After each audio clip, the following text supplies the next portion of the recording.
E aí, bora conversar sobre um assunto que, nossa, dá o que falar em qualquer casamento. Aquele equilíbrio delicado entre a liberdade de cada um e a privacidade do casal. Para ajudar a gente nessa, vamos mergulhar nas ideias do capítulo 6 do livro do pastor Cláudio Duarte. Para começar, já vamos direto ao ponto, né? Com aquela pergunta que gera faísca em qualquer roda de conversa. A senha do celular, ela é um símbolo de privacidade individual ou é uma barreira para a transparência do casal? Pois é, essa pergunta simples abre uma discussão enorme. Essa tensão entre o eu e o nós aparece todo dia, nas pequenas coisas, sabe? Onde que a gente traça o limite? A verdade é que para muitos casais, essa fronteira entre liberdade e privacidade é um campo minado, cheio de armadilhas. E não é só a senha do celular, né? A lista de dilemas é gigante e bem familiar para muita gente. Levar o celular para o banheiro, ter ou não uma conta conjunta. Cada uma dessas situações mexe na mesma ferida. Onde que termina o que é meu e onde começa o que é nosso. Então, para não ficar essa guerra, o autor tem uma proposta interessante. Ele diz que antes de mais nada, o casal precisa construir uma base, um fundamento em comum. Porque sem uma base sólida, qualquer discussão vira um campo de batalha. Vamos ver que base é essa. Essa base tem dois pilares bem simples, mas poderosos. O primeiro é que a liberdade de verdade nunca é para machucar a Deus ou a pessoa que está do seu lado. E o segundo é que ela sempre respeita as regras do jogo, tanto as leis humanas quanto os princípios divinos. Ou seja, não é um passe livre para fazer o que der na telha, mas sim a liberdade de fazer o que é certo com responsabilidade. E é aqui que a coisa fica interessante de verdade. Porque dependendo de como o casal enxerga isso, duas visões de mundo completamente diferentes aparecem, muitas vezes sem que a gente nem perceba. De um lado, tem a visão que a gente pode chamar de humanista, que foca muito nos direitos individuais, nas convenções sociais, na autonomia de cada um. Do outro, tem a visão cristã, que define liberdade de um jeito bem diferente. É sobre se libertar do que faz mal, do pecado, para poder fazer escolhas que te levem a um lugar melhor, à santidade. E é nessa segunda perspectiva que a gente vai focar aqui.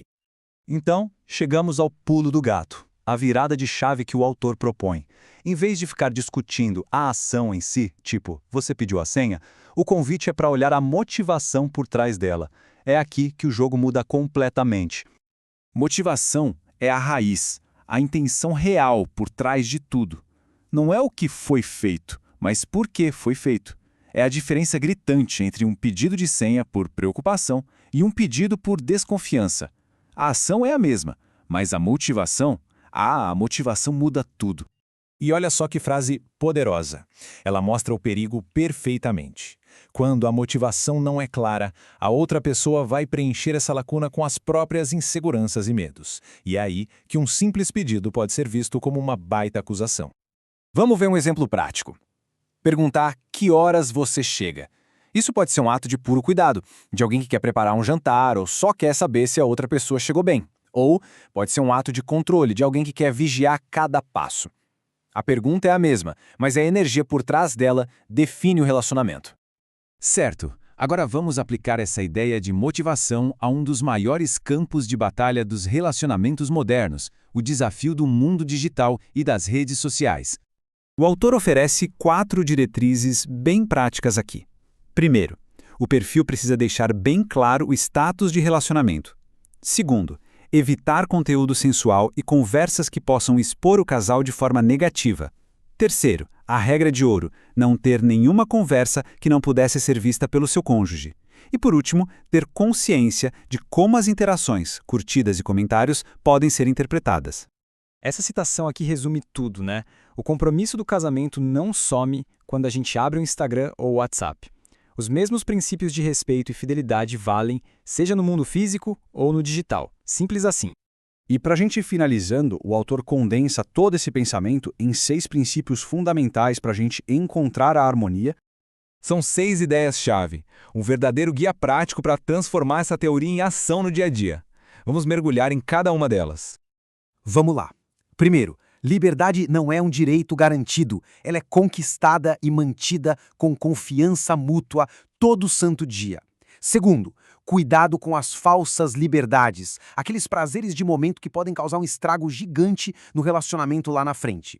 Terceiro, não dá para usar a natureza humana como desculpa. Cada um é responsável por suas escolhas. Quarto, é fundamental respeitar que as pessoas têm necessidades diferentes. O que é tranquilo para um pode ser um gatilho para o outro. Quinto, liberdade exige um certo risco, mas o relacionamento tem que ser um lugar de segurança, baseado no temor a Deus e não no medo do parceiro. E sexto, e talvez o mais importante, a verdadeira liberdade cristã é um convite à santidade, um caminho para a gente se tornar melhor junto e não uma licença para o erro. No final das contas, a mensagem é super positiva e poderosa.